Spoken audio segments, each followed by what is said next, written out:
El siguiente mensaje es una presentación del ministerio Tiempo de la Gloria de Dios.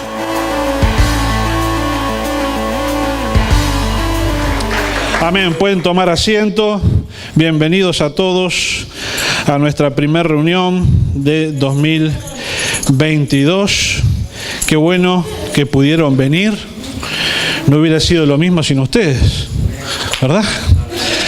Gloria a Dios. Bueno, voy a compartir con ustedes una pequeña reflexión que se ubica en Éxodo, capítulo 36, del versículo 2 en adelante, y dice así: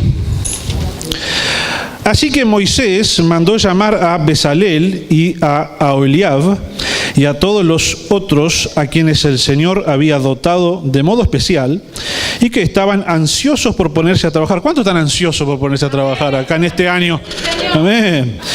Moisés les entregó los materiales que el pueblo de Israel había donado como ofrendas sagradas para completar la construcción del santuario. Sin embargo, el pueblo seguía entregando ofrendas adicionales cada mañana. Finalmente, los artesanos que trabajaban en el santuario dejaron su labor, fueron a ver a Moisés y le informaron: la gente ha dado más de lo necesario para terminar la obra que el Señor nos ha ordenado hacer. Entonces Moisés dio una orden y se envió el siguiente mensaje por todo el campamento: hombres y mujeres, no preparen más ofrendas para el santuario, ya tenemos lo suficiente. Por lo tanto, la gente dejó de llevar sus ofrendas sagradas. Sus contribuciones fueron más que suficientes para completar todo el proyecto. Amén. Esta es una linda historia del pueblo de Israel que nos cuenta cómo ellos, estando en el desierto, estaban preparando todo para tener un lugar donde adorar al Señor, ¿sí? Y había tanto ánimo, dice unos cuantos versículos más para atrás, que el Señor había tocado el corazón del pueblo. El corazón estaba tocado, emocionado, el espíritu estaba conmovido. Entonces la gente trajo ofrendas y trajo más de las que eran necesarias para completar la obra del tabernáculo, ¿sí? Recuerden que esta gente estaba en el desierto, esta gente no comerciaba, no compraba ni vendía con nadie, y todas las riquezas con las que habían salido de Egipto básicamente no les servían para mucho ahí, ¿eh? Entonces fueron generosos en traer sus ofrendas a la obra del Señor. Nosotros queremos en esta tarde, en nuestra primera reunión de este año, ¿sí?, queremos declarar, por esto todos de acuerdo, ¿sí?, en que este va a ser un año donde va a haber recursos abundantes para poder llevar adelante todos los proyectos y todas las obras que tenemos en adelante en este 2022. Amén. Queremos bendecir a cada uno de ustedes y queremos declarar esta palabra sobre sus vidas también, que en cada uno de los proyectos que ustedes van a encarar en este 2022 habrá recursos más que suficientes para poder llevarlos adelante. Amén. Gracias, Jesús. Gracias, Señor. Amén. Bueno, vamos a pasar a continuación a celebrar la primera cena del Señor de este año. Quiero compartir con ustedes una muy breve reflexión antes de compartir la cena, que se encuentra en Éxodo 13, 11. Y dice así: Habló también Jehová a Moisés diciendo: Cuando tomes el número de los hijos de Israel conforme a la cuenta de ellos, cada uno dará a Jehová el rescate de su persona cuando los cuentes, para que no haya en ellos mortandad cuando los hayas contado. Esto dará todo aquel que sea contado, medio ciclo conforme al ciclo del santuario. El ciclo es de 20 geras. La mitad de un ciclo será la ofrenda a Jehová. Todo el que sea contado de 20 años arriba dará la ofrenda a Jehová. Ni el rico aumentará, ni el pobre disminuirá del medio ciclo, cuando dieren la ofrenda a Jehová para hacer expiación por vuestras personas. Y tomarás de los hijos de Israel el dinero de las expiaciones y lo darás para el servicio del tabernáculo de reunión, y será por memorial a los hijos de Israel delante de Jehová para hacer expiación por vuestras personas. Bueno, les cuento brevemente que este impuesto que dice acá la palabra del Señor, porque esta no era una ofrenda, esto no se da voluntariamente, esto era un impuesto, ¿eh? Dios lo dejó establecido cuando en Israel se les ocurriera hacer un censo, ¿eh? Los censos en aquella época, en la época de hoy también, ¿sí?, servían para recaudar información para que el líder de la nación supiera con cuánta gente contaba para ver qué podía llegar a ser, ¿sí? Y eso siempre era entendido por parte de Dios como una tentación a que el líder político del momento quisiera hacer algo que a Dios no le gustara y estaba relevando la cantidad de recursos que tenía para hacer la suya, ¿verdad? Entonces a Dios nunca le cayeron muy bien los censos, ¿sí? Entonces, antes que Israel se estableciera como una nación, Dios le dejó anotado esto a Moisés y le dijo: avisales que cuando vayan a hacer un censo, es decir, cuando estén a punto de hacer algo para medir sus capacidades y sus recursos y sus fuerzas para ver si pueden hacer lo que se les canta, ¿sí?, bueno, que tienen que pagarme un impuesto a mí, ¿sí?, antes de hacer algo que los puede llevar a alejarlos de mí. ¿Sí?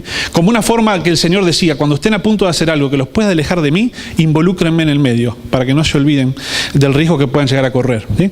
De hecho, seguramente ustedes conocen la historia del rey David. Un día al rey David se le ocurrió hacer un censo y su general, el general Joab, le dijo: no, David, mirá que lo que vas a hacer está mal. Le dijo: no, yo lo voy a hacer igual. Lo hizo y enseguida lo que vino fue que la gente se empezó a morir, ¿no? Porque eso era lo que Dios ya había avisado en la ley de Moisés, que si al hacer un censo no cobraban ese impuesto, iba a haber mortandad. Y el impuesto que está acá establecido se llama el rescate por las personas. Es decir, el rescate, como lo dice la palabra, ¿sí?, me censaron y tengo que pagarle algo a Dios para rescatarme, porque si no me van a matar, ¿sí? ¿Qué significaba esto? Significaba, ¿sí?, que tenían que tener a Dios involucrado en lo que iban a hacer, principalmente en aquellas ocasiones donde podía llegar a irles mal. Ustedes saben que la historia es media triste. A David le fue mal, un montón de gente murió, pero estaban avisados. Dios lo dejó anotado antes de que lo hicieran por primera vez, ¿sí?, que si iban a hacer un censo se hacía de determinada manera. Pero ¿por qué estoy citando esta historia en el medio de la Santa Cena? ¿Qué tendrá que ver? Porque hay una parte de este texto que leímos que a mí me llamó la atención, que decía que todos los hombres de 20 años para arriba que fueran censados tenían que pagar el medio ciclo de plata. Ni el rico podía poner más, ni el pobre podía pagar menos, ¿sí? Y esa es una expresión un poco llamativa, porque uno puede decir: bueno, si es rico que ponga un poco más, ¿no? Bueno, pero esto no era una ofrenda, esto era un impuesto. Y Dios hace que todos paguen lo mismo, ¿sí? ¿Y eso por qué era? Porque ese impuesto era el valor de la vida de la persona, representaba el valor de la vida de la persona. O sea, con ese impuesto la persona se salvaba de no morir, ¿no? Entonces lo que el Señor está diciendo a su pueblo es: para mí todos valen lo mismo. Para mí no vale más el que tiene más, ni vale menos el que tiene menos. Por eso el que tiene más, que no pague más, porque no lo voy a aceptar, ¿sí? Y el que tiene menos no va a pagar menos, porque el valor de las personas no está en lo que tiene. El valor de las personas es algo intrínseco, no se puede medir. Entonces, como no lo podemos medir, hemos dejado este impuesto, ¿sí?, cada vez que al líder de su tribu se le ocurre que quiere hacer un censo, ¿sí? No era que era una cosa que iba a pagarlo siempre, ni todos los meses, ni todos los años. Era si se les ocurría hacer algo que podía alejarlos de Dios. Esa noción de igualdad, esa noción de que somos todos iguales y que todos valemos lo mismo delante del Señor, es la que quiero resaltar a la hora de compartir la cena del Señor. Porque fíjense los problemas que la iglesia primitiva de Corintio tenía cuando hacía la cena del Señor. Fíjense ahí en 1 Corintios 11, versículo 17, eso es lo que vamos a ver ahora. Dice: pero al anunciaros esto que sigue, no os alabo. Este es Pablo que le escribe a sus corintios, ¿no? Porque no os congregáis para lo mejor, sino para lo peor, ¿no? Se juntaban para hacer todo mal, ¿eh? Pues en primer lugar, cuando os reunís como iglesia, oigo que hay entre vosotros divisiones, y en parte lo creo, ¿eh? Es decir, me llegó este chisme, pero estoy seguro que debe ser cierto, los conozco a ustedes, ¿no? Es lo que le está diciendo Pablo. Porque es preciso que entre vosotros haya disensiones para que se hagan manifiestos entre vosotros los que son aprobados. Cuando pues os reunís vosotros, esto no es comer la cena del Señor. Porque al comer, cada uno se adelanta a tomar su propia cena, y uno tiene hambre y otro se embriaga. Pues ¿qué? ¿No tenéis casas en que comer y bebáis? ¿O menospreciáis la iglesia de Dios y avergonzáis a los que no tienen nada? ¿Qué os diré? ¿Os alabaré? En esto no os alabo. Es decir, el problema que tenía la iglesia de Corintios era que cuando se reunían para comprar la Santa Cena de aquella época era una cena de verdad, ¿no? La gente iba a comer y a tomar como una cena de verdad, para llenarse, ¿tá? Pero se juntaban, se ve en algún lugar, como así, y cada uno se traía su cenita, ¿tá? Entonces la gente que tenía más posibilidades se traía una buena cantidad de panes, unas buenas jarras de vino, ¿no? Y el que no tenía mucho traía un pancito de copetín y un pedacito de vino chiquito así, pero cada uno comía la suya propia. ¿Vieron lo que decía?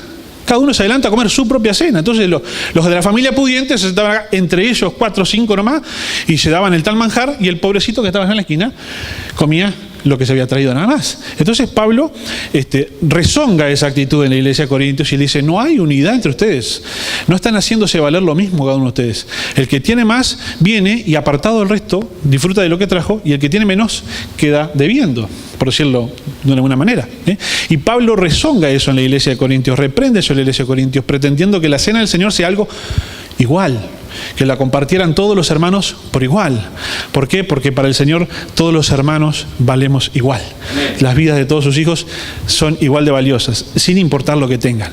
Y la Biblia es bien enfática, no solamente en estos pasajes, en reprender cada vez que hay una situación donde a alguno se lo trata mejor porque tiene más y a otro se lo trata peor porque tiene menos. Pero en esta noche vamos a compartir la cena del Señor todos juntos. Qué bueno es que a lo largo del tiempo el simbolismo se ha ido adaptando con el tiempo, y hoy en día no pasan aquellas cosas que pasaban antes, ¿verdad? Hoy en día todos en pie de igualdad en la casa del Señor tomamos la misma porción de pan, la misma porción de vino, y recordamos la muerte del Señor, recordamos la muerte que nos dio vida, recordamos esa paradoja. Yo hoy estaba reflexionando y sobre una canción que estaba escuchando que decía que el castigo le correspondía a nosotros y se lo cargó el Señor, y la herencia que era el Señor nos las dio a nosotros. Qué locura, ¿no? Pero el Señor le plació salvar al mundo por la locura del Evangelio. Amén. Así que le vamos a pedir que se pongan de pie, vamos a estar orando para presentar delante del Señor los emblemas, el pan, el vino, y vamos a luego estar repartiéndolos. Y vamos a tomar un tiempo para meditar en esto justamente, en el sacrificio que hizo Jesús en la cruz, en ese legado que nos dejó. A mí me encanta decir, me gusta mucho decir que es un legado. Nosotros estamos continuando con el legado de Jesucristo acá en la tierra, porque hasta que Él venga, nosotros vamos a continuar participando de la Santa Cena, porque eso es el legado que Él nos dejó. Y vamos a meditar también en esto, de que somos todos lo mismo delante del Señor. Él murió en la cruz por los 2 ladrones que estaban crucificados junto con Él. Uno lo reconoció, el otro no. Pero Él murió por los 2. Y murió por vos y por mí. Hayamos o no hayamos hecho tanta cosa mala o un poquito malo. Todos somos pecadores delante del Señor. Así que eso vamos a meditar en esta noche. Vamos a entregar nuestro corazón al Cristo. Vamos a pedirle al Señor que perdone todas nuestras ofensas y poder tomar esta Santa Cena, participar de esta Santa Cena dignamente, como dice la palabra. No significa que seamos más o menos merecedores. Ninguno somos merecedores. Simplemente vamos a entregar nuestro corazón delante de Cristo. Señor Jesús y Padre amado, yo te doy gracias, Señor, por este tiempo que podemos compartir ahora de una Santa Cena. Poder compartir, Señor, un poco diferente a lo que lo hacían en la iglesia primitiva, pero, Señor, con el mismo espíritu que queremos, Señor, que era el que tú dejaste como herencia, Señor, como el legado, Señor, a tus discípulos. El compartir, el poder dar uno al otro, el poder estar juntos y recordar la muerte de Cristo en esa cruz. Estamos aquí, Señor, en este momento para entregar primero que nada nuestra vida delante de ti. Queremos pedirte perdón, Señor. Perdónanos por cada ofensa, por cada cosa que hemos hecho mal, Señor, por cada herida que hemos provocado en mi hermano y a ti mismo, Señor. Porque cuando lastimamos a nuestro hermano, lo hacemos a ti. Señor, perdónanos aún de las cosas que no conocemos, aquellas que desconocemos, que ignoramos, pero que quizás aún sin saberlo lo hacemos, Señor. Padre, perdónanos por nuestras actitudes y enséñanos, Señor, enséñanos a caminar correctamente. Enséñanos, Señor, a vivir dignamente para ti. Señor, enséñanos y ayúdanos cada día a reconocer que no son nuestras capacidades, que no son los talentos ni los dones, que no son los ministerios o los reinos, que no son las coronas o aquello que tengamos. Señor, que eres tú en nosotros, el autor y consumador de nuestra vida. Señor, que eres tú en nosotros el que hace la diferencia. Que eres tú, Señor, el que hace a mi hermano y a mí iguales delante de ti. Señor, permítenos cada día recordar esto y con humildad venir delante de ti, a participar de esta cena, de esta santa cena, de esta cena apartada, escogida, preparada, primero en tu corazón, pero también en el nuestro, Señor, porque anhelamos hacerlo dignamente. Señor, entregamos delante de ti nuestra vida, entregamos estos emblemas, los bendecimos. Señor, bendecimos el pan, bendecimos el jugo de uva. Señor, que al momento que entren a nuestro cuerpo, Señor, sea tu presencia transformando y llenando nuestra vida.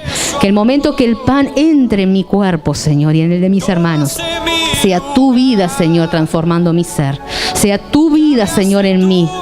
Señor, que cuando el jugo de uva llene, Señor, mis venas, Señor, que entre a mi cuerpo, Señor, sea tu sangre, Padre amado, transfusionándose en mí, Señor, llenándome, Señor, de ti, Señor, Padre amado, para convertirme en una nueva criatura, en una nueva persona, Señor. Padre, en el nombre de Jesús de Nazaret, Señor. Señor, en esta tarde nos presentamos delante de tu presencia. Presentamos nuestras vidas, nuestro espíritu delante de ti, Señor. Nos arrepentimos, Padre Celestial, de todo pecado que hemos cometido. Señor, de toda acción, de todo pensamiento, de toda omisión. Te damos gracias porque tu sangre preciosa nos cubre y nos limpia, Señor amado. Señor, en esta hora perdonamos a todo aquel que tenga algo en contra de nosotros y te pedimos también perdón por lo que pudimos haberle hecho a nuestros hermanos. Que tu Espíritu Santo obra en nosotros para ser cada día más parecidos a ti, Señor. En el nombre de Jesús. Dice la palabra del Señor, porque yo recibí del Señor lo que también os he enseñado. Que el Señor Jesús, la noche que fue entregado, tomó pan y habiendo dado gracias lo partió y dijo: tomad, comed, esto es mi cuerpo que por vosotros es partido. Haced esto en memoria de mí. Participemos del pan. Asimismo tomó también la copa, después de haber cenado, diciendo: esta copa es el nuevo pacto en mi sangre. Haced esto todas las veces que la bebiereis en memoria de mí. Así pues, todas las veces que comiereis este pan y bebiereis esta copa, la muerte del Señor anunciáis hasta que Él venga. Participamos de la copa. Gracias te damos en esta hora por este ambiente tan hermoso y este poder que estás soltando en este lugar. Padre, tengo el total convencimiento de que tú estás obrando en cada vida, que estás tocando cada corazón y que estás sanando cada cuerpo. Señor, hay una unción tan grande, papá, que puedo sentir cómo tú estás obrando para sanar relaciones, sanar matrimonios, sanar familias. Tu unción es fuerte en este lugar, papá. Gracias por estar entre nosotros. Tu palabra dice que todo es posible si podemos creer. Aquí hay muchos que creemos, no solamente creemos en ti, sino que te creemos a ti, creemos a tu palabra. Por eso, gracias por cada uno, Señor. Los bendecimos y declaramos que tu palabra tocará sus corazones. En el nombre de Jesús, amén y amén. Y el aplauso es para el Rey de Reyes y Señor de Señores. Gracias, papito amado. ¿Puede tomar tu lugar, por favor? Gracias, Señor. Qué cosa linda, qué linda unción, qué cosa hermosa. Y es el primer culto. Esto es una primicia. Hoy es el primer día del resto de tu vida. Decirle a tu compañero ahí: hoy es el primer día del resto de tu vida. Esto se constituye en una primicia. Es algo que nosotros tenemos que interpretar cuando venimos a la casa del Señor. Esa interpretación no es más ni menos que venir con la expectativa de que el Señor algo tiene para mí. Cuando vengo con esa expectativa todos los días, no solamente el primer día o el primer culto del año, sino todo el tiempo Dios me va a hablar. Pero no me va a hablar para que engorde espiritualmente hablando, sino que me va a hablar para que pueda poner en práctica lo que estoy escuchando. Y cuando pongo en práctica lo que escucho, las cosas van a suceder. Queridos, este es el primer sermón entonces en esta ciudad. Ya tuvimos 2 sermones. El primero tuvimos en Salto en este año, el segundo tuvimos en Durazno ayer. Y hoy, bueno, es el primero acá en Montevideo. Y bueno, ya hay mucho, pero muchísimo entusiasmo. Las congregaciones están contentísimas, recibieron la palabra que el Señor les ha traído y por supuesto la van a poner en práctica. Y el Señor ha marcado el nombre de este año como establecidos como trono de Jehová. Muy bien, estuve preguntando por allí si habían, y algunos contestaron medio con temor porque no sabían muy bien cómo venía la mano. Como dijo la pastora, hay algunas dudas capaz cómo viene la mano, pero sin embargo, todo lo que escucharon ese sermón explicativo del último año del 2021, a medida que va pasando el tiempo se van a ir dando cuenta de cómo el Señor obra a través de su palabra. Y nosotros ya empezamos a palpar, ya empezamos a disfrutar de las cosas del Señor por habernos establecido como tronos de Jehová. Y no solamente nosotros como pastores, sino muchos de ustedes ya han estado palpando y disfrutando de las cosas que el Señor ya a pocos días de haber soltado esa palabra ya está cumpliéndola. El Señor ha decidido establecer su trono en nuestro corazón.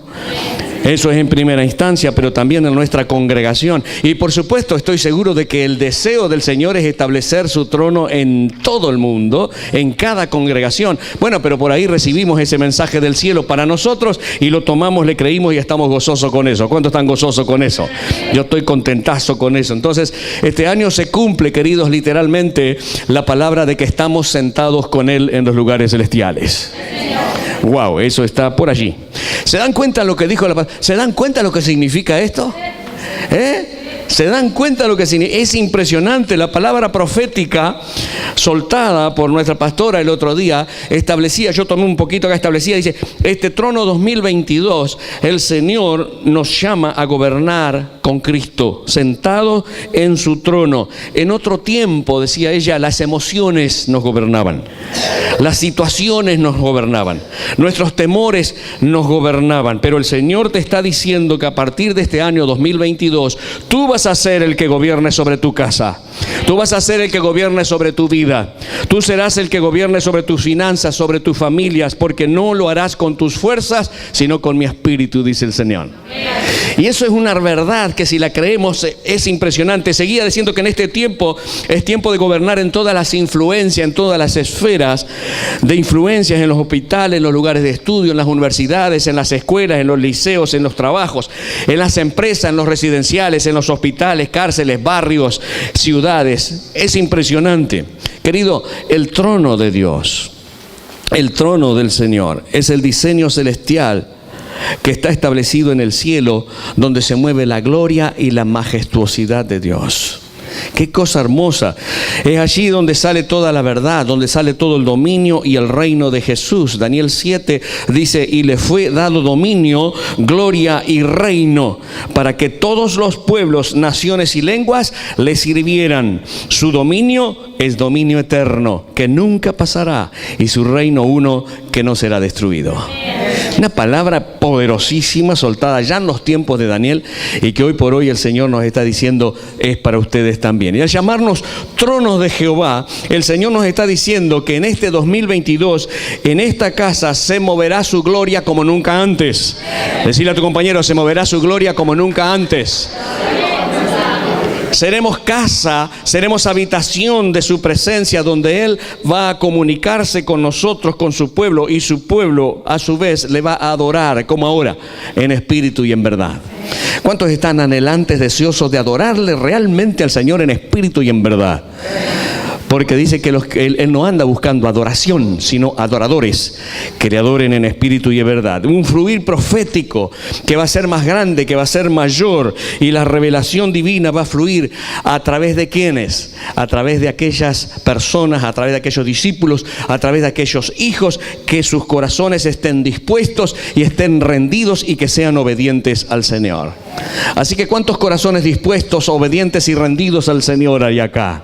Porque esos son los que van a recibir estas cosas hermosas, y el fluir profético va a funcionar de acuerdo a su palabra a través de ustedes. Los milagros, las maravillas, las señales, los prodigios, todo eso se van a ver cada vez más. Las personas todas, queridos, todas van a ser tocadas por el Espíritu Santo y se van a ver muchas conversiones genuinas. Qué entusiasmo, ¿no? Te digo, van a haber muchas conversiones genuinas. No solamente los que vengan, sino que muchos de los que están acá se van a convertir genuinamente. Eso está bueno. Yo quiero convertirme genuinamente. de todo corazón, todos nosotros, porque a veces creemos que estamos convertidos y algunos estamos un poco convencidos. Pero el Señor quiere que nos convirtamos genuinamente. Los hijos que se dispongan en esta casa van a ser empoderados. Amén. Escucha bien lo que dice la palabra profética. Van a llevar la gloria de Dios a las ciudades, predicando de ciudad en ciudad, de casa en casa, por distintos lugares, y van a ser respaldados por el Señor con sus señales, con sus maravillas. Amén. Queridos, y hoy vamos a traer una palabra que el Señor va a respaldar con señales, con maravillas. ¿Por qué? Porque acá la palabra va a ser soltada. Y Él dijo que donde se predica la palabra, las señales y las maravillas van a seguir. Amén. ¿Cuántos creen en la palabra del Señor? Entonces, si tú crees, las señales y las maravillas te van a seguir y lo vas a ver.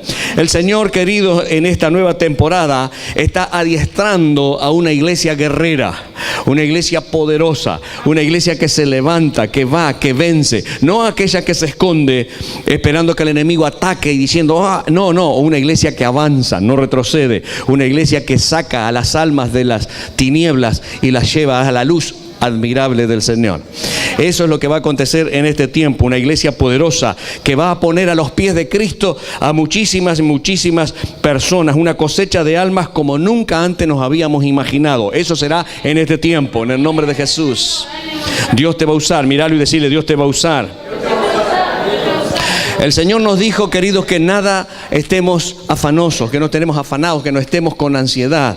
Eso es lo que nos dijo el Señor. Ni por lo que hemos de comer, lo que hemos de calzar, lo que hemos de vestir. Esas cosas busca la gente allá afuera. Y es natural. Nosotros sin Dios es natural que busquemos esas cosas. Pero con Dios esas cosas van a venir por añadidura.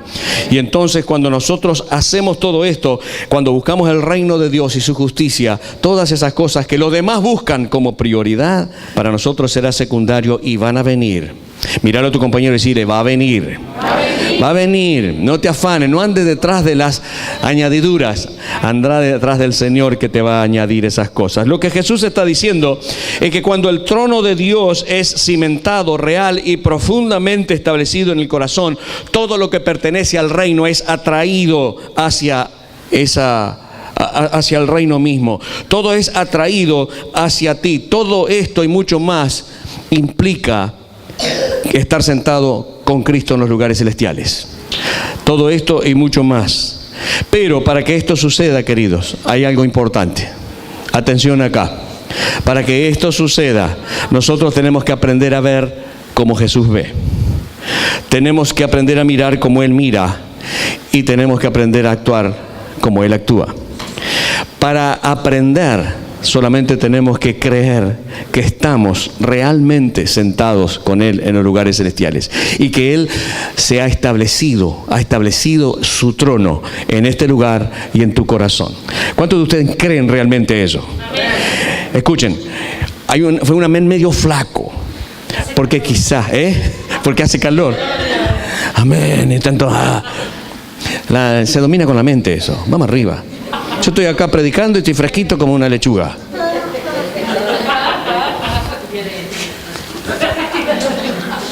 Domínenlo, concéntrense en la palabra y van a ver que van a estar fresquitos. Porque lo importante no es lo que te pasa a ti, sino lo que pasa en ti. No estamos hablando del calor, ¿no? Muy bien. Queridos, entonces, tenemos que ver como Él ve, mirar como Él mira y actuar como Él actúa. ¿Tá? Que la mirada, que el Señor nos ayude a mirar con sus ojos. ¿Tá? Entonces vamos a hablar de la mirada de Jesús. Digan, la mirada de Jesús. Mientras la pastora soltaba el otro día la palabra profética en la congregación, mi mente, por supuesto, me paseaba por muchas situaciones, al menos de las más sorprendentes que el Señor me permitió vivir.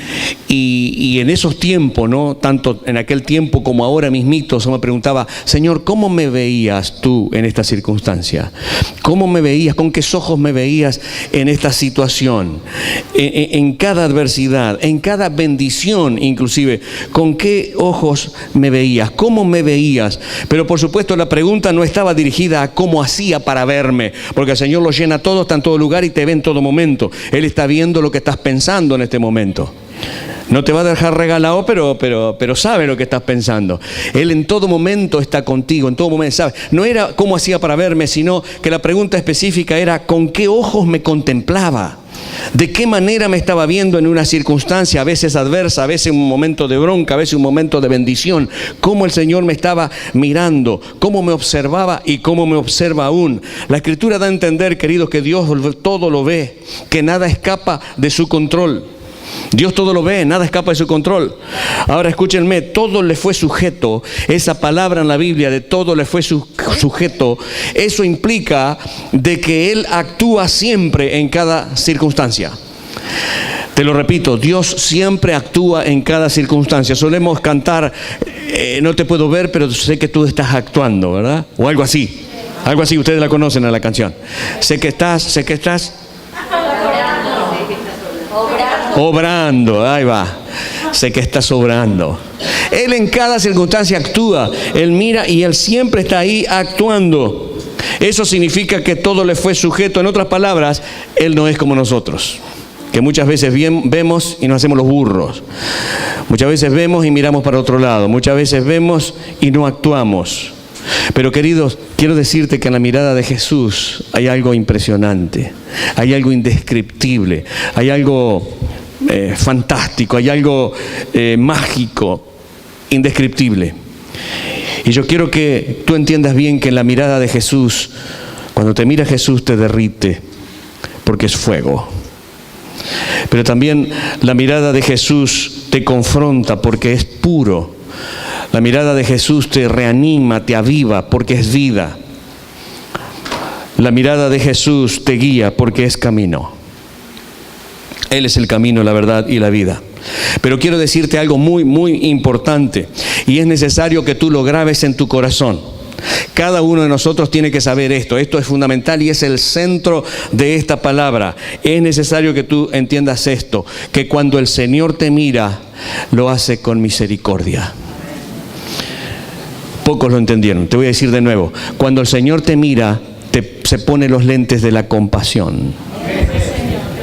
Y te mira a través de la compasión. Él puede entenderte, Él conoce tu situación, conoce, sea cual fuere tus circunstancias, Él las conoce, sobre todo cuando estás con Él. Si bien es cierto, Él conoce la situación de todo el mundo, de cada una de las personas. Dice que no era necesario que nadie le dijera nada de los hombres porque Él los conoce a todos. Míralo a tu compañero y decirle, Él te conoce. Él te conoce. No importa lo que andas haciendo y las barrabasadas que te mandás y las cosas que decís, lo que estás pensando. Él te conoce, pero te mira con ojos de misericordia. Pero máxime dice, si estás con Él, y te mira con compasión, con misericordia. Entonces dice en Mateo 15:32, y Jesús, llamando a sus discípulos, dijo, tengo compasión de la gente, porque ya hace 3 días que están conmigo. Estaban con Él y no tienen que comer. Mira, Él sabe hasta cuándo no tenés para comer.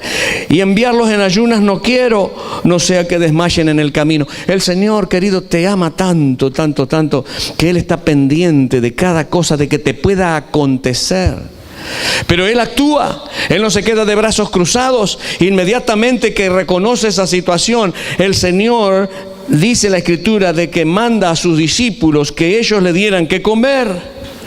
Ahora escuchen bien, por eso es tan necesario mirar con los ojos de Jesús, porque cuando Él ve una necesidad, nos comunica inmediatamente para que nosotros suplamos esa necesidad. Digan conmigo, conexión. Tenemos que estar conectados con el Espíritu Santo, con el Espíritu de Jesús, con su mirada, porque el Señor te va a usar para suplir la necesidad de otro, y Dios va a usar a otro para suplir tu necesidad. Pero si no miramos con los ojos de Jesús, si no estamos conectados, difícilmente escuchemos la voz de, y después te voy a decir por qué. Yo he visto su mirada en muchas ocasiones, querido, en muchas ocasiones. En todos estos años que hemos caminado con el Señor, hemos podido disfrutar de su misericordia puesta en acción. Hay una anécdota, algo que me sucedió hace muchos años. Yo tomo esta y otras más, pero esa me impactó porque realmente en aquel tiempo, cuando estábamos en Bahía Blanca, yo siempre cuento cuando mi hijita era chiquita, la mayor era chica, hace unos cuantos añitos atrás, y ella pidió leche y no teníamos. No teníamos no voy a decir el chiste, pero no teníamos nada. Después les voy a contar el chiste aparte, ¿no? Para que se ría el pastor Richard allá. Pero no teníamos nada. Y en fe le dijimos, ya te traemos. Y estábamos en un lugar chiquitito así, de una 4x4, metidos ahí, un frío, porque entraba en Bahía Blanca, siempre había viento. Y un frío tremendo, y de repente golpean la puerta. ¿Quién era? Un hermano. Un hermano que estaba haciendo sus compras y sintió que tenía que comprarnos algo a nosotros para traérnoslo. Y en el momento en que le dijimos, ya te traemos, apareció. Golpeó la puerta y trajo no solamente la leche, sino un surtido. Esas cosas, querido, que el Señor hace, esas cosas que utiliza a la gente que está conectada con Él para suplir la necesidad de otro, también lo bendice al otro por escuchar su voz. Estábamos pasando unos momentos muy difíciles, pero el Señor nos estaba viendo. ¿Por qué? Porque estábamos con Él. Tuvo compasión de la gente, están conmigo, y manda a alguien a alimentarlos. El Señor nos mandó a alimentar. Estábamos con Él. Cuando tú estás con Él, querido, nada te va a faltar. Puede pasar situaciones para forjar fe, para soltar en palabra como estos, ya te traemos. Es decir, a veces uno hace cosas que ni siquiera piensa que las puede decir en otra ocasión, y no nos queda otra que confiar en el Señor. Y cuando confiamos en el Señor respalda. ¿Por qué? Porque Él te está mirando permanentemente con ojos de compasión. ¿Cuántos dicen gracias, Señor? Gracias, Señor. Qué lindo. Entonces, últimamente, queridos, nosotros nos estamos literalmente, nos estamos regocijando, nos estamos gozando con la pastora y con algunos que ya saben de las cosas impresionantes que el Señor está haciendo a pocos días. Las cosas impresionantes, las vueltas, las cosas que hace el Señor, esa obra rara que hace el Señor para bendecir a su pueblo. Dice, ni idea tengo de lo que está hablando, ya te vas a enterar. Y unos por allí dijeron, diga, hable. No todavía, porque hay que, algunas cositas hay que, para que cuando esté todo fríamente calculado, podamos soltar la palabra de la bendición que el Señor nos está dando. Y realmente el Señor está supliendo de una manera milagrosa para que su obra siga, Digan conmigo, Dios es fiel. Dios es fiel, decirlo fuerte, Dios es fiel. Que se entere el universo, decirle, Dios es fiel. Cantamos. Está linda, ¿no? Santo, santo, santo, y tantas cosas hermosas. Dios es fiel, querido. Dios ve tu enfermedad y actúa. Dios ve tu situación y actúa. Dios ve tu necesidad y actúa. Dios ve tu dolor y actúa, porque su mirada está llena de compasión. No es bla, bla, bla. Yo le traigo buenas palabras. No, queridos, el Señor actúa. Y hoy te vas a dar cuenta de que el Señor actúa, porque su palabra está siendo soltada. Él te está mirando con compasión, y si tú crees que la compasión de Dios puede fluir a través inclusive de sus siervos, utilizará a alguno de sus siervos para traerte sanidad, para traerte liberación, para traerte fuera ese dolor en el nombre de Jesús. ¿Por qué? Porque tú tienes que creer. Digan una vez más, Dios es fiel. Dios es fiel. La mirada del Señor, queridos, la mirada del Señor es con compasión. Decirle, Dios te mira con compasión. Dios te mira con compasión. Nuestra mirada es diferente. Tu mirada es diferente. Mi mirada natural es diferente. No tenemos la misma mirada de Jesús. Debería ser así, pero no lo es. Nuestra mirada, querida, refleja lo que hay en nuestro interior. Decirle a tu compañero, tu mirada refleja lo que hay en tu interior. Tu mirada refleja lo que hay en tu interior. La Escritura dice, Jesús lo dijo, que los ojos son la lámpara del cuerpo. Eso lo dijo el Señor. Si tus ojos andan en luz, tu cuerpo no puede andar en oscuridad. Si tus ojos andan en luz, todo tu cuerpo está en luz. Nuestros ojos, queridos, naturales, por naturaleza, miran egoístamente. Siempre andan buscando satisfacer nuestros propios deseos. Inclusive hasta podemos disfrazar que estamos queriendo hacer el deseo del Señor, pero en realidad es para nuestros propios deseos. Eso cuando no estamos sentados con Cristo en los lugares celestiales, y todo lo hacemos egoístamente. Hasta competimos. Somos egoístas. Mira lo que dice Filipenses 2, 4 y 5. Dice, no mirando cada uno por lo suyo propio, sino cada cual también por lo de los otros. Esta es la mirada natural de la tuya y la mía. Sin Cristo, con Cristo a veces andamos egoístamente caminando, buscando nuestra propia satisfacción y no nos interesa la necesidad del otro. Imagínense la persona que no tiene a Cristo, que no mira con compasión. Aunque Dios puede usar muchas personas que no tienen a Cristo para bendecirte, por supuesto.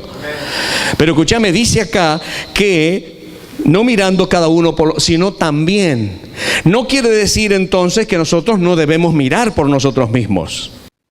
No. El Señor sabe que nosotros tenemos nuestras necesidades, que somos trabajadores para suplir, que dependemos de Él, pero dice acá, sino también. Es decir, está bueno que mires por vos mismo, pero también debes velar por tu hermano.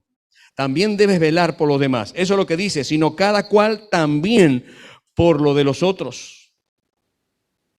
Jesús no miró por sí mismo, queridos. Este es el contexto donde Jesús se despojó de sí mismo, donde Él podía aferrarse a ser Dios y dice, yo me quedo acá y ustedes por haber metido la pata, embrómense, arréglense como puedan ahora. No, Él no hizo eso, no miró por sí mismo. La misma palabra más adelante nos habla que Él desestimó esa gloria que tenía para venir a ser como uno de nosotros. Y en el versículo 5, el siguiente versículo dice, haya pues en vosotros este sentir que hubo también en Cristo Jesús. Mirar como Él mira, ver lo que Él ve. ¿Qué implica hacer la voluntad de Dios? ¿Cuántos quieren hacer la voluntad de Dios? Hacer la voluntad del Señor. Eso implica estar sentado con Él en su trono y mirar con sus ojos. Una mirada de misericordia, una mirada llena de compasión. Amados, en la parábola del samaritano, acá nos enseña muchas cosas, porque en Lucas 10 dice que el sacerdote pasó de largo. Dice que miró al hombre y pasó de largo. Miró. Es decir, lo vio, pero ¿cómo lo miró? Si pasó de largo. Eso fue un sacerdote. Luego un levita dice que también lo miró y pasó de largo. El levita hizo lo propio. Es decir, estos dos hombres se suponían que eran las personas indicadas para tener misericordia de aquel herido, aquel que había sido maltratado, que había sido robado, porque eran religiosos. Permanecían en el templo, pero no se les movió un pelo. Entonces, querido, lo que te quiero decir es que acá no interesa si tú estás permaneciendo o perteneciendo a alguna entidad religiosa, si venís a la iglesia, entre comillas, si levantás las manos, eso no te da permiso de obviar las necesidades del prójimo. Al contrario. ¿Se entendió esa partecita? Creo que es claro. Sin embargo, el samaritano, considerado, por supuesto, aquel hombre como el mundano, hablando modernamente, aquel samaritano despreciado, dice el capítulo 10, en el versículo 33, viéndole, fue movido a misericordia. Viéndole, fue movido a misericordia. Queridos, la misericordia te hace ver para actuar, no para hablar. Decirle a tu compañero, la misericordia te hace ver para actuar, no para hablar. Santiago 2:15 dice, y si un hermano o una hermana están desnudas y tienen necesidad de mantenimiento de cada día, y alguno de vosotros le dice, id en paz, calentaos, saciaos, pero no le dais las cosas que son necesarias para el cuerpo, ¿de qué aprovecha? ¿De qué me sirve a mí saber que un hermano está pasando necesidad? Pero mira que yo estoy orando por él. Mira que yo estoy bendiciéndolo. Le estoy diciendo que el Señor supla tu necesidad, que el Señor te bendiga. Estoy orando para que todos... Pero si tú tienes con qué darle y no le das, y solamente le decís cosas, el Señor es palabra, pero es acción. El Señor te mira con corazón, te mira con ojos de compasión, con ojos de misericordia, pero no solamente te da la palabra de aliento, actúa. ¿Cuántos de ustedes han visto a Dios actuar en sus vidas? Satisfaciendo necesidades, haciendo cosas, sanando nuestro cuerpo, bendiciéndonos en situaciones. Hasta a algunos le ha puesto plata en la cuenta. Dios actúa, digan conmigo, Dios actúa. Entonces, querido, eso es lo que dice la palabra. Nosotros enseñamos que cualquiera puede dar sin amar, pero nunca podrás amar sin dar. De tal manera amó Dios al mundo, ¿se acuerda? Que ha dado. Entonces Jesús no solo nos alienta con palabras, Él actúa, Él se mueve, Él nos da. No cierra su corazón ante nuestras necesidades. ¿Por qué? Porque todo aquel que ama manifiesta su amor dando algo. Siempre estamos dando. Primera de Juan 3:17 dice, pero el que tiene bienes de este mundo y ve a su hermano tener necesidad y cierra contra él su corazón, ¿cómo mora el amor de Dios en él?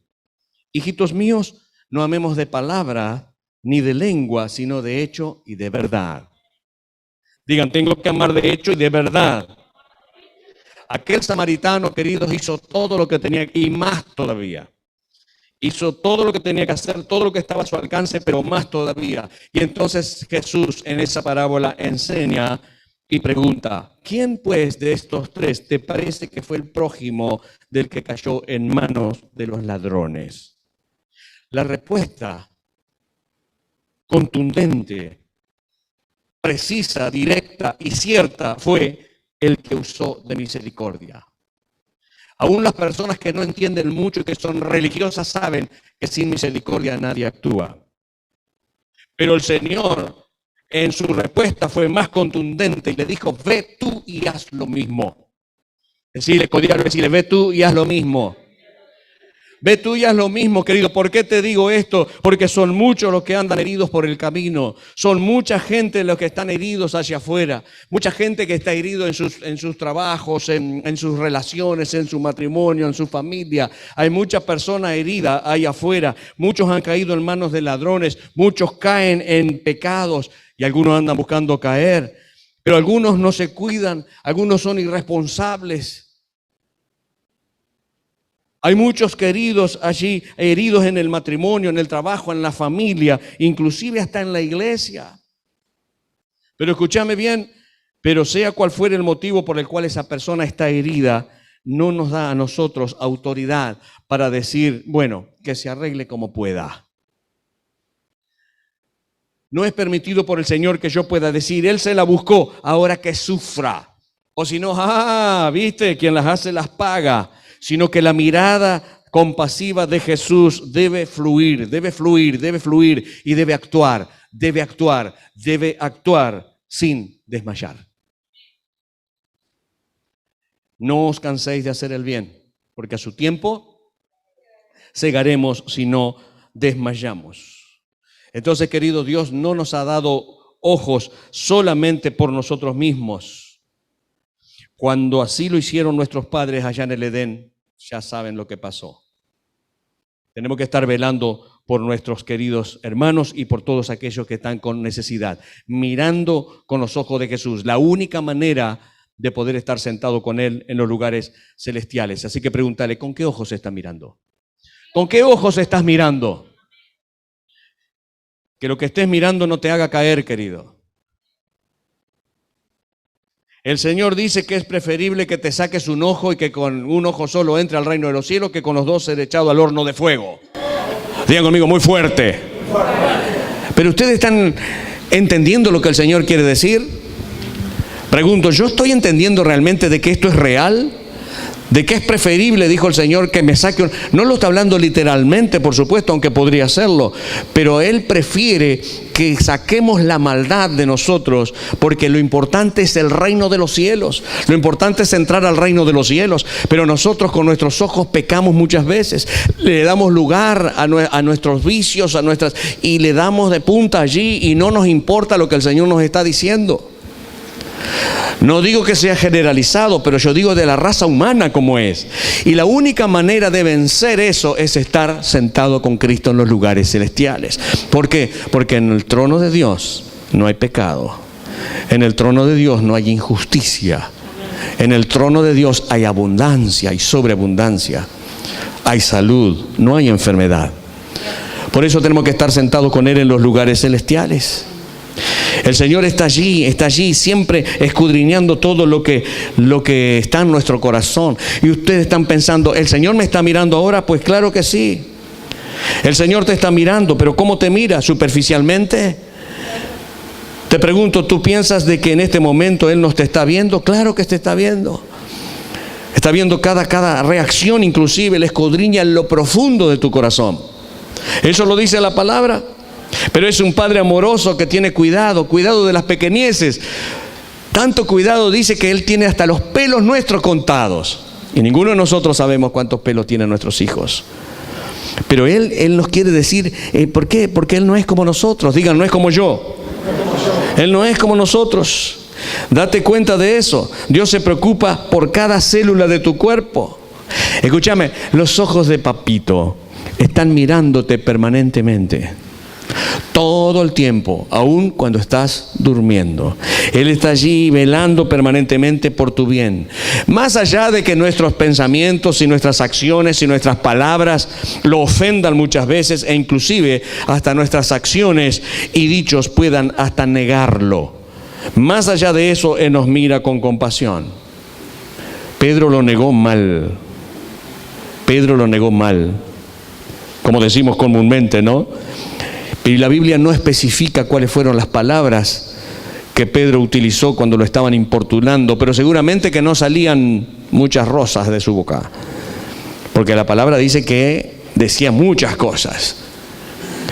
Pero mientras él estaba hablando, Jesús, su amigo, su maestro, dice que los escuchó. El Señor escucha lo que vos hablás. Y muchas veces lo que hablás no vas de acuerdo con Él, lo ofendés. Muchas veces ofendemos al Espíritu Santo. Pensamos cosas que lo ofenden. Decimos cosas, hacemos cosas que lo...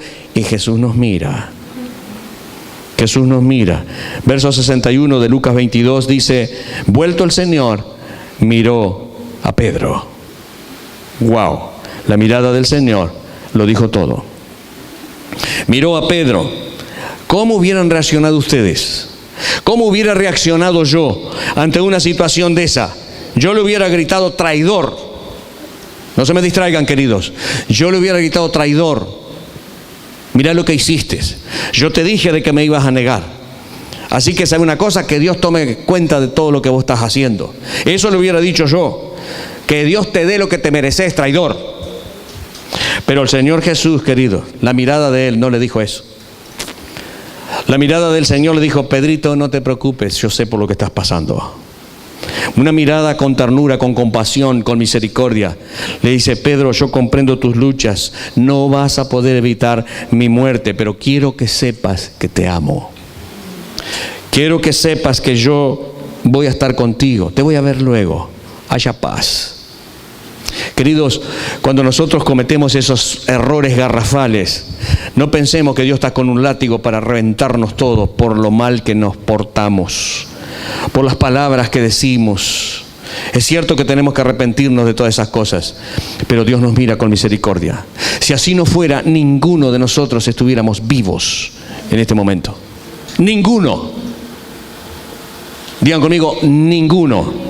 Yo quiero que entiendas, tú no tienes derecho, o sea, no estás capacitado para decir gracias a mi manera de estar y de proceder porque estoy bien delante del Señor y yo estoy vivo. No, estás vivo porque Él es misericordioso contigo. Estás vivo porque Él tiene compasión de ti. Dice la Escritura que Él es paciente para con nosotros, no queriendo que ninguno perezca, sino que todos procedan al arrepentimiento. Lo que el Señor quiere es que te arrepientas. Está esperando a que te arrepientas porque lo que estás haciendo no está bien, lo que estás pensando no está bien, lo que estás diciendo no está bien.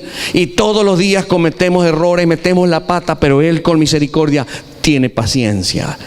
Y al igual que Pedro nos dice, yo sé que eres humano, pero si quieres salir de esta situación, conmigo lo puedes lograr. Digan, Dios es bueno. La mirada del Señor Jesús provocó arrepentimiento genuino en Pedro, un sentimiento profundo, fuertísimo por haberle fallado. Y dice la Escritura en el 62 que salió afuera y lloró amargamente. Digan conmigo, arrepentimiento. ¿Cómo miramos nosotros a los que caen? ¿Cómo miramos nosotros a aquellos que nos fallan? ¿Con qué mirada miramos, valga la redundancia, a aquellos que no se ponen las pilas? Aquellos que le das consejos y no pasa nada.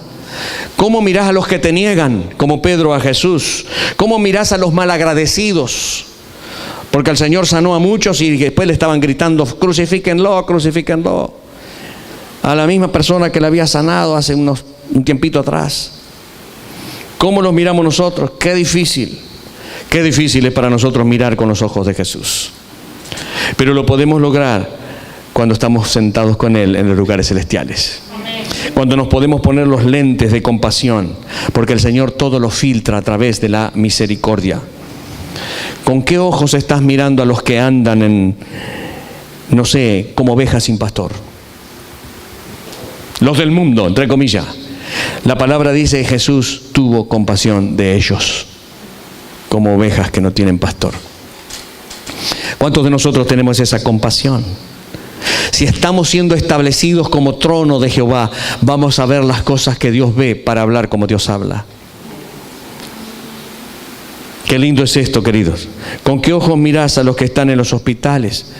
O los que están en las cárceles, o los que están, no sé, enfermos. La palabra dice, movido a misericordia, sanó a todos. La misericordia produce provisión. Tuvo compasión de ellos y les dio que comer. La misericordia produce milagros. Tuvo compasión y los sanó a todos. Sin misericordia, sin compasión, no podemos hacer la obra del Señor.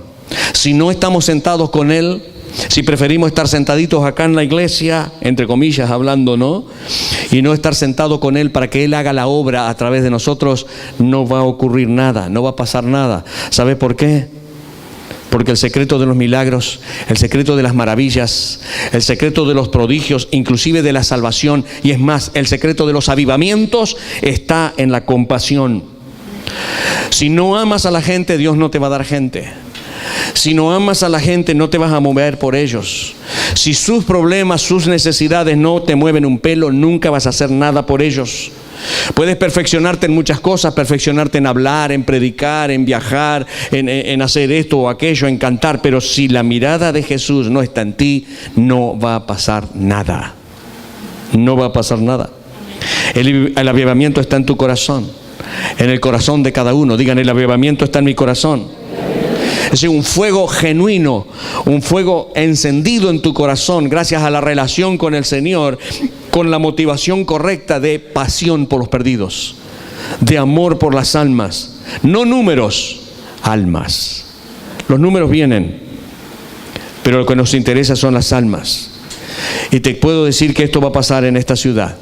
Y va a pasar en las ciudades donde el Señor ya nos ha entregado, como se dijo acá. Que luego se los vamos a decir.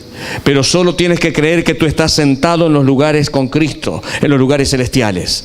Tú tienes que creer que has sido establecido como trono de Jehová. Y por supuesto que vas a comenzar a ver las cosas y a la gente con los ojos de Jesús. Cuando tú ves como Jesús ve, entonces sientes lo que Jesús siente. Y cuando sientes lo que Jesús siente, vas a hablar como Jesús habla. Y cuando hablas como Jesús habla, las cosas suceden. Las cosas pasan. Llama las cosas que no son como si fuesen. Sea la luz, y fue la luz. Entonces, vamos a pedirle al Señor, queridos, que Él nos ayude a mirar con sus ojos. Lo vamos a hacer de una manera de adoración, pero que realmente podamos decir, como dice esa canción, ayúdanos a mirar con tus ojos, yo quiero sentir con tu corazón. Fue una presentación del Ministerio Tiempo de la Gloria de Dios.